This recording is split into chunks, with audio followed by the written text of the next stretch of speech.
అందరికీ నమస్కారం.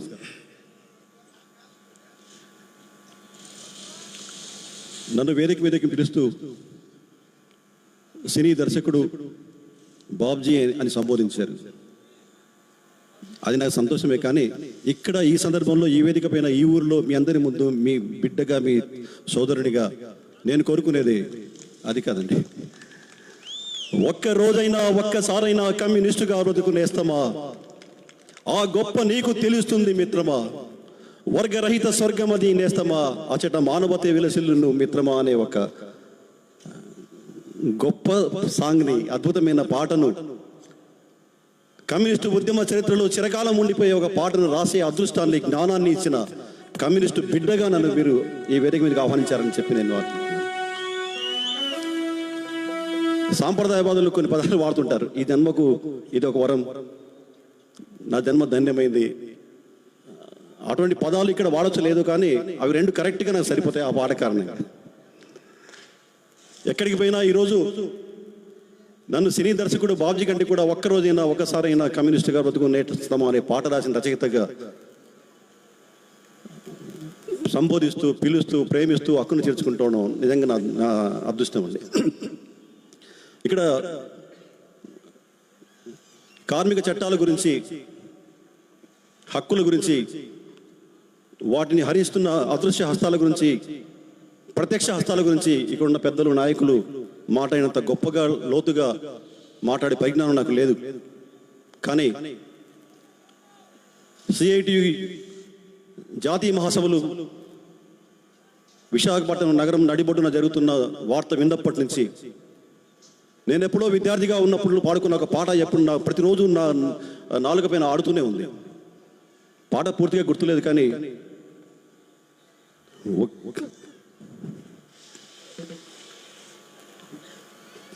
కార్మికులం శ్రామికులం తరతరాల దోపిడిలో నలిగిన కూలీలం. కార్మికులం శ్రామికులం తరతరాల దోపిడిలో నలిగిన కూలీలం, నలిగిన కూలీలం.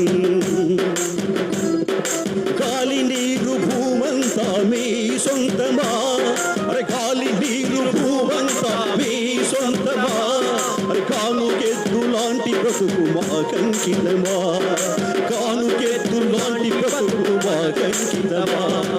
గాలి నీరు భూమంతా మీ సొంతమా, కానుకెద్దు లాంటి బ్రతుకు మా కంకితమా.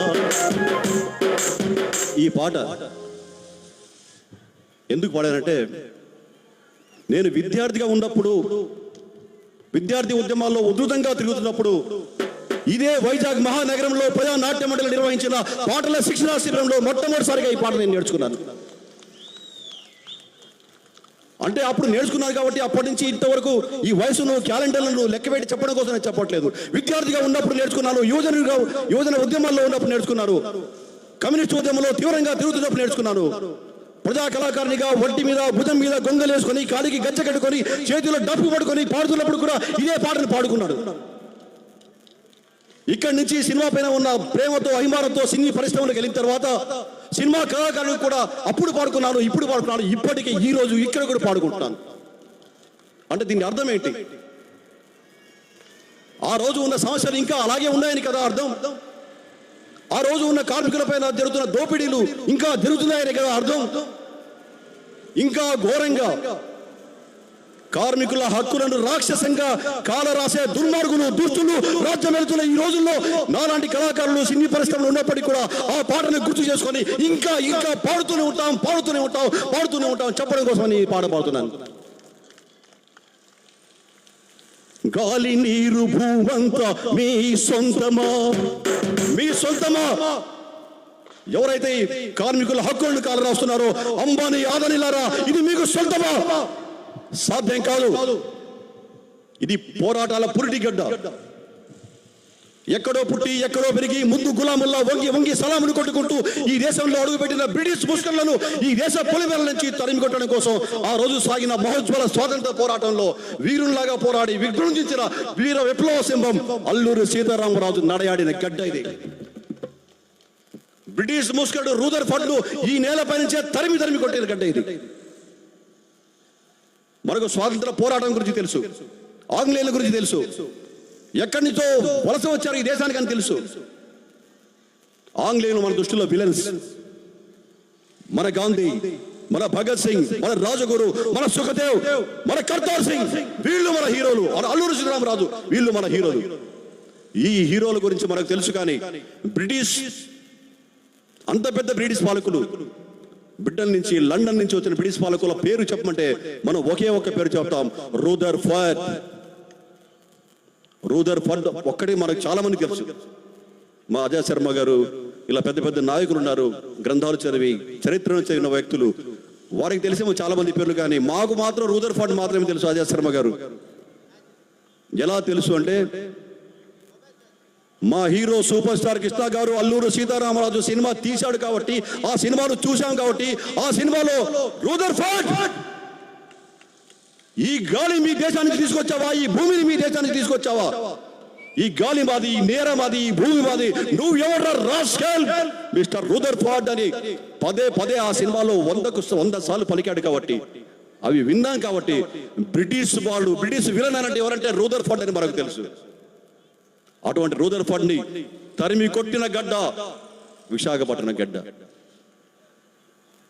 నేను ఇందాక పాడిన పాట నేను మొట్టమొదటిసారి నేర్చుకుంది ఇక్కడే. నేను ప్రజానాట్య మండలి కళాకారుడిగా మొట్టమొదటిసారి కాదు, కానీ ప్రజానాట్య మండలి కళాకారుడిగా కార్యక్రమాలు చేస్తున్నప్పుడు పదే పదే ఈ నేలకు వచ్చి ఇక్కడికి ఈ విశాఖపట్నంకి వచ్చినప్పుడు,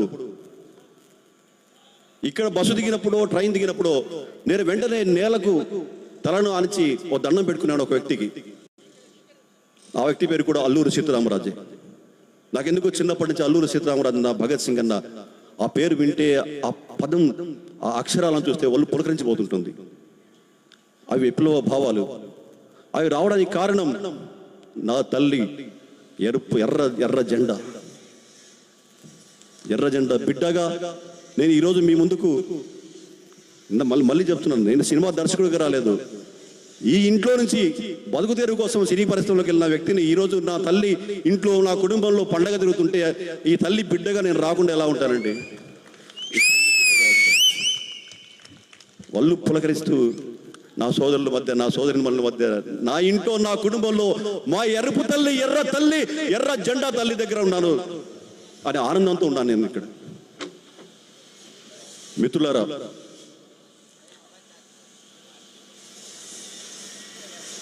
మన దేశ సంపదను, మన దేశంలో ఉన్న ఖనిజ సంపదను, మన దేశంలో ఉన్న అటవీ సంపదను, మానవ సంపదను ఇద్దరు గుజరాతీలు అమ్ముతుంటే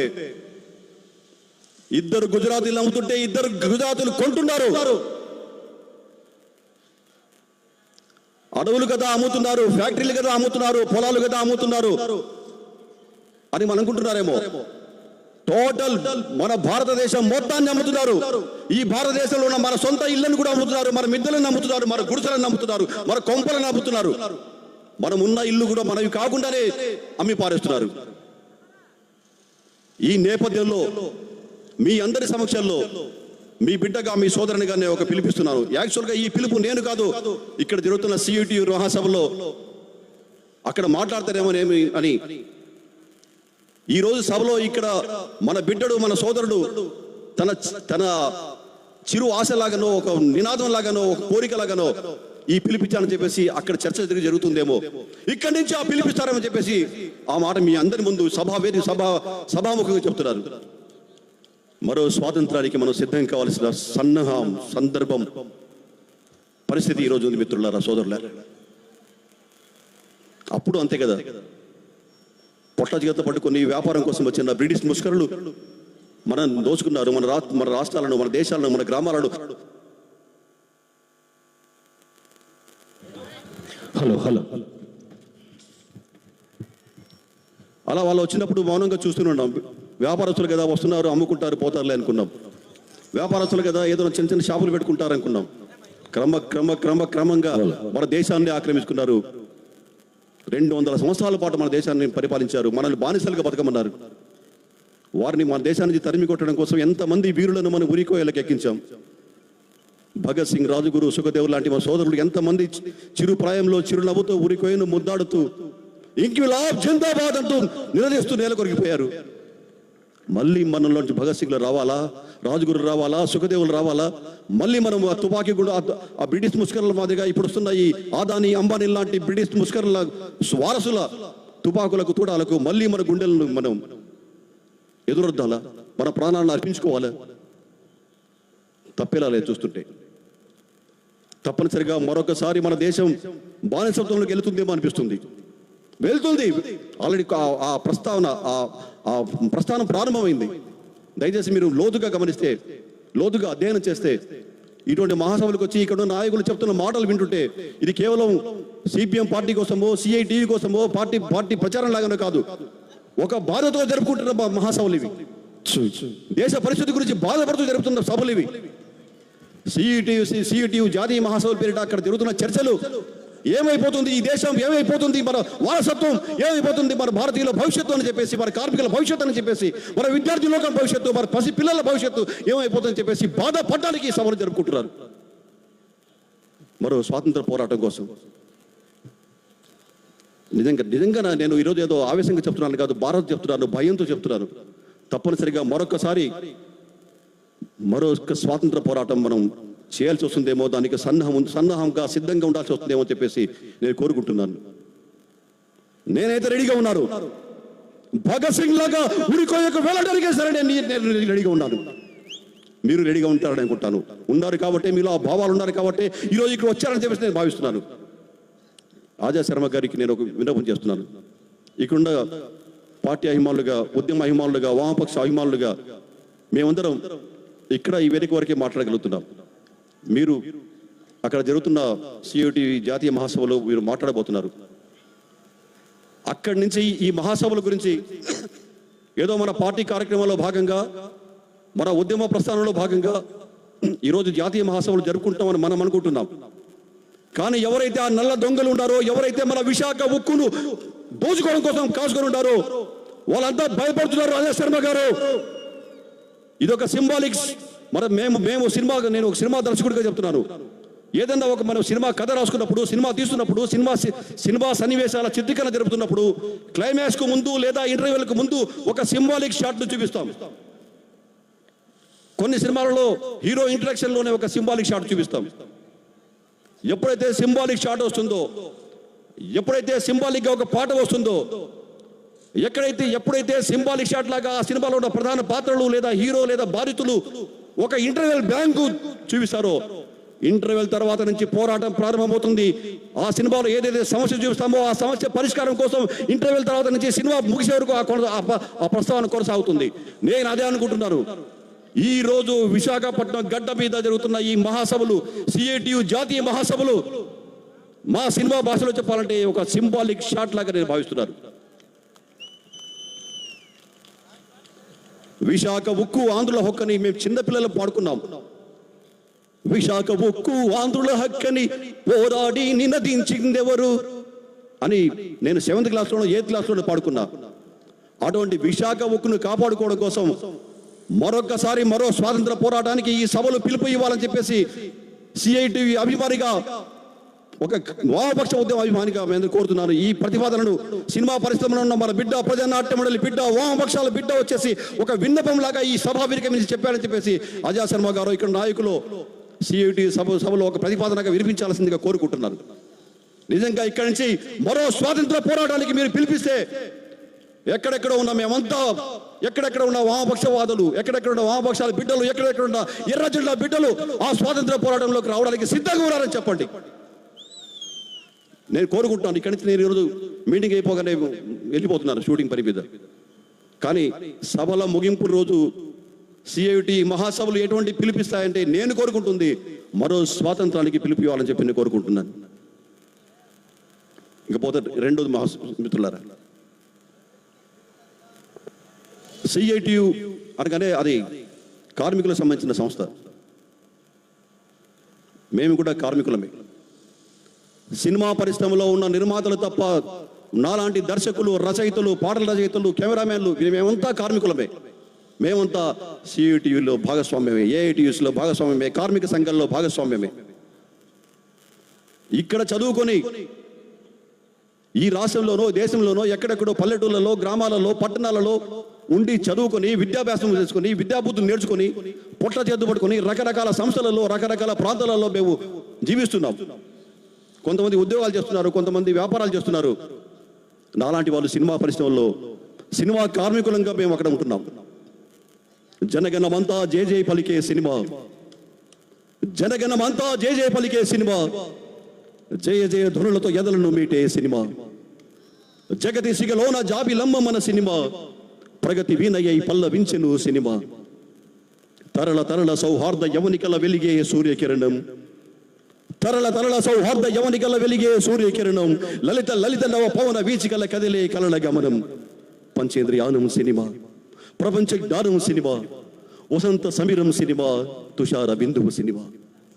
సినిమా అంటే ప్రపంచానికి రాసే ప్రేమ లేఖ, సినిమా అంటే ప్రపంచానికి రాసే ప్రేమ లేఖ, సినిమా అంటే ప్రజల గుండెల్లో గీసే చిత్రలేఖ అని భావిస్తున్న వ్యక్తులం మేము.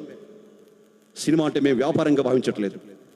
సినిమా అంటే కేవలం వినోదం కోసమో ఉల్లాసం కోసమో ఏదో ఆనందం కోసమో మేము ఇక్కడి నుంచి ఈ ఉద్యమాల నుంచి ఇక్కడ ఉద్యమకారులుగా విప్లవకారులంగా పోరాటాలు ఉన్న మేము ఇక్కడి నుంచి సినిమా పరిశ్రమలకు వెళ్ళింది కేవలం ఆటపాటలకు ఆనందం కోసం కాదు.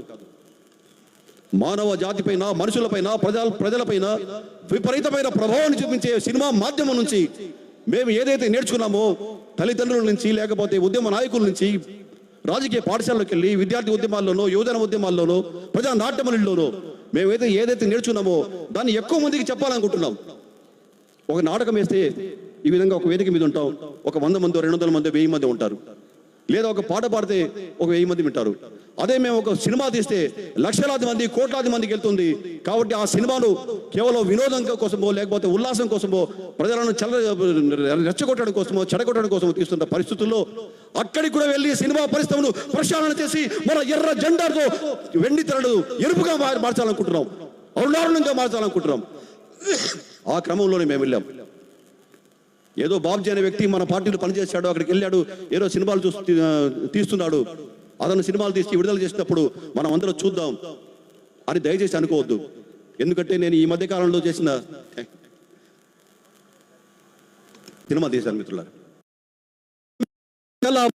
కళా ప్రపంచం చైతన్యమే మా సాధన, ఉద్యమమే మా గీతం అనే ప్రజా నాట్య మండలి పొత్తిళ్లలోంచి సినిమా పరిశ్రమలకు వెళ్ళాం. మేము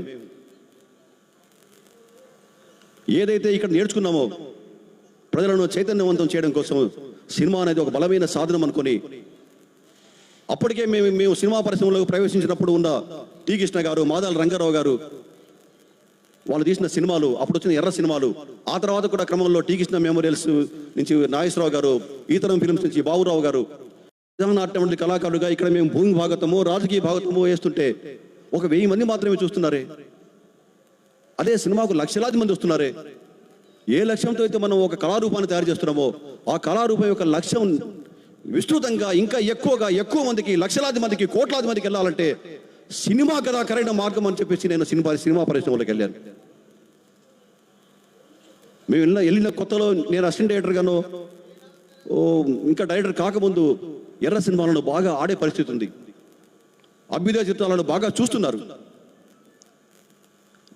దాన్ని ఆ పదం వాడవచ్చు లేదు, అదృష్టం దురదృష్టం పదాలు మనం వాడకూడదు కాబట్టి అదే ఆ పదం వాడను. కానీ నేను దర్శకుడు అయ్యడానికి ఎర్ర సినిమాలను ఎవరు చూడటం లేదు, ఎవరు కొనటం లేదు. మరి నేను వచ్చింది ఎర్ర సినిమాలు తీయడానికి, అభ్యుదయ చిత్రాలను తీయడానికి, ఉద్యమ చిత్రాలను తీయడానికి. ఏదైతే నేను ప్రజా నాట్య మండలిలో నేర్చుకున్నానో, వామపక్ష ఉద్యమంలో నేర్చుకున్నానో అటువంటి సినిమాలు చేసి ప్రజలను చైతన్యవంతం చేసే సినిమాలు తీయాలి అని నేను అనుకున్నాను కదా. మరి ఇక్కడ ఏంటి పరిస్థితి? ఎర్ర సినిమాలతో ఎర్ర కథలు రాసుకొని బైండ్లు తీసుకొని వెళ్తే ఏ నిర్మాత ముందుకు రావట్లేదు. ఏదో కష్టపడి సినిమాలు ఇస్తే ఏ డిస్ట్రిబ్యూటర్ కొట్టలేదు, ఎవరు థియేటర్ కూడా ఇవ్వట్లేదు. ఇటువంటి పరిస్థితుల్లో ఏం చేయాలని చెప్పేసి తపన పడుతూ నానా అవసరాలు పడుతూ మొత్తానికి ఈ మధ్య చేసిన పోలీసు వారి హెచ్చరిక సినిమాలో చాలా జాగ్రత్తగా అందరికీ నచ్చే కమర్షియల్ ఎలిమెంట్స్తో అందరికీ కావాల్సిన పాటలు, డ్యూయట్స్, ఫైట్స్, క్రైమ్ అన్ని పెడుతూ ఎవరైతే ఎర్ర సినిమాలను కొనరో, ఎవరైతే విప్లవ చిత్రాలను ఆదరించారో, ఎవరైతే విప్లవ చిత్రాలు, అభ్యుదయ చిత్రాలు, ఎర్ర కమ్యూనిస్టుల సినిమాలు బయటికి రాకుండా చేయాలి, విడుదల చేయకుండా చేయాలి, వాళ్ళకు థియేటర్లు ఇవ్వకూడదు, వాళ్ళకు డిస్ట్రిబ్యూషన్ చేయకూడదని కొంతమంది దుర్మార్గులు, దోపిడీదారులు విప్లవోద్యమానికి సహించని వ్యక్తులు కాసుకుని ఉన్నారో వాళ్లకు తెలియకుండా వారు కన్ను గప్పి వారి మధ్య నుంచి వచ్చేసి జనబాహుల్యంలోకి మన సినిమాలు తీద్దామని నేను ఏదైతే లక్ష్యంతో నేను ఒక సినిమా తీసినప్పుడు ఇక్కడ చెప్పవచ్చో లేదో తెలియదు, కానీ చెప్పక తప్పదు. ఎందుకంటే అంత మనమే ఉన్నాం కాబట్టి. మీ మధ్య నుంచి వెళ్ళిన ఒక బిడ్డగా ఒక ఎర్ర సినిమా తీయడం కోసం నేను పడ్డ నరక యాతన, ఎన్ని కష్టాలు పడ్డాయి, ఎన్ని చేసి ఆ సినిమాకు డబ్బులు పెట్టి నిర్మాతలను కొంతమంది బెదిరించారు. ఈ సినిమా తీసి నీకు డబ్బులు రావన్నారు, ఈ సినిమాను ఆపేయమన్నారు. మధ్యలో 2-3 సార్లు సినిమా అయిపోయింది.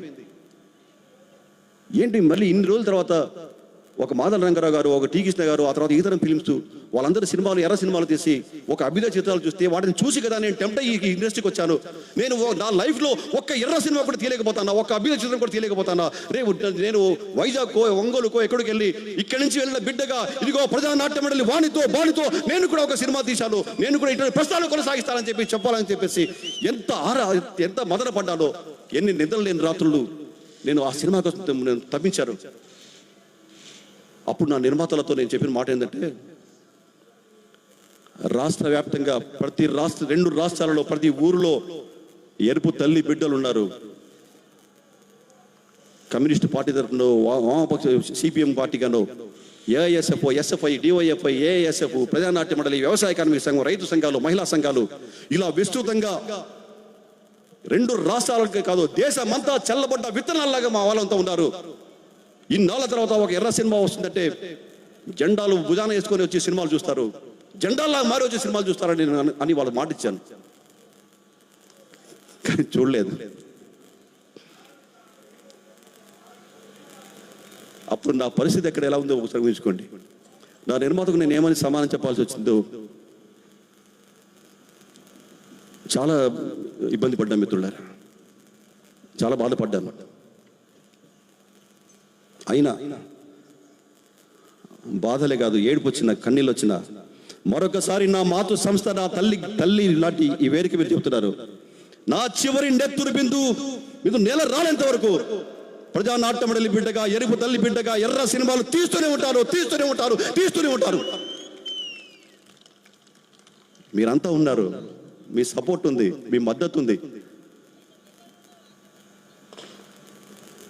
ఆ సినిమాను చూడలేదంటే నేనేమనుకుంటానంటే, ఆ సినిమా గురించి తెలియలేదు, ఫలానా సినిమా ఉంది, ఫలానా సినిమా వస్తుందని నా మిత్రులకు తెలియదేమో, మా కామ్రేడ్స్కు తెలియదేమో, అందువల్ల చూడలేకపోయి ఉంటారు అనుకున్నాను. మీ బిడ్డ, మీరంతా ఆశీర్వదించి పంపించిన బిడ్డ. సినిమా పరిశ్రమలో ఈరోజు దాదాపు చాలా మంది ఇప్పుడు కాదులే, సందర్భం కాదులే అని చెప్పేసి మేడలపైన, మిద్దెలపైన ఎర్ర జెండాను తీసి మడత పెట్టి ఇంట్లో పెట్టుకుంటే, నేను గుండెల మీద పెట్టుకొని తిరుగుతున్న ఎర్ర జెండాను, గుండెల మీద పెట్టుకొని తిరుగుతూనే ఉంటాను.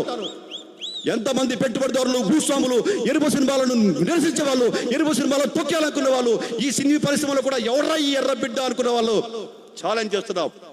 కమ్యూనిస్టు బిడ్డ, ఎరుపు తల్లి బిడ్డ సినిమాలు తీస్తూనే ఉంటుంది. ఏ రోజైనా సరే మరొకసారి ఆ మాదల రంగారావు గారు, ఆ టీ కృష్ణ గారు, ఆ పోకురి బాబురావు గారు, ఆ ఈతరం ఫిలిమ్స్ అందులో వాళ్ళు చూపిన బాటలో ఎరుపు సినిమాలో ఉప్పెన వచ్చేంత వరకు, ఎందుకంటే నేను ఈ సినిమాను కూడా పోరాటంలో భావిస్తున్నాను. చిన్నప్పటి పోరాటంలో తిరిగానే, విద్యార్థి ఉద్యమాల్లో తిరిగాను, యువజన ఉద్యమాల్లో తిరిగాను. మధ్యలో పోరాటాలు మానుకొని ఉద్యమాలు మానుకొని ఎలా ఊరుకుంటాను నేను? నా దృష్టిలో సినిమా కూడా ఒక ప్రజా సంఘం. ఆ ప్రజా సంఘం అక్కడ ఉంటుంది. దాన్ని శాఖలు పెడతాను. శాఖలు చిన్న సినిమాలు శాఖలు పెడతా. ఎంత గర్వంగా చెప్పట్లేదు మిత్రులారా. నా ఇంటికి వచ్చి నా సోదరుల ముందు గర్వంగా, ఇక్కడ చెప్పకుండా ఎక్కడ చెప్తాను చెప్పండి?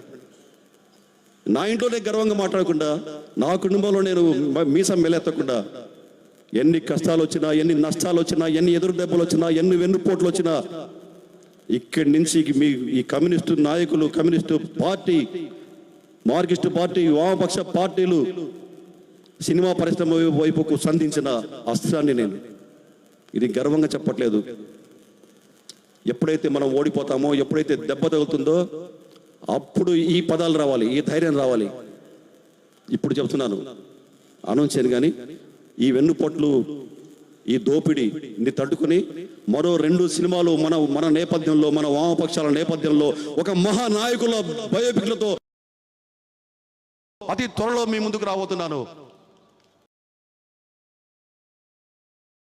అన్నాడు. మీ తమ్ముడు మరో 2 సినిమాలు తీస్తున్నాడు. ఈసారైనా చూడండి ప్లీజ్.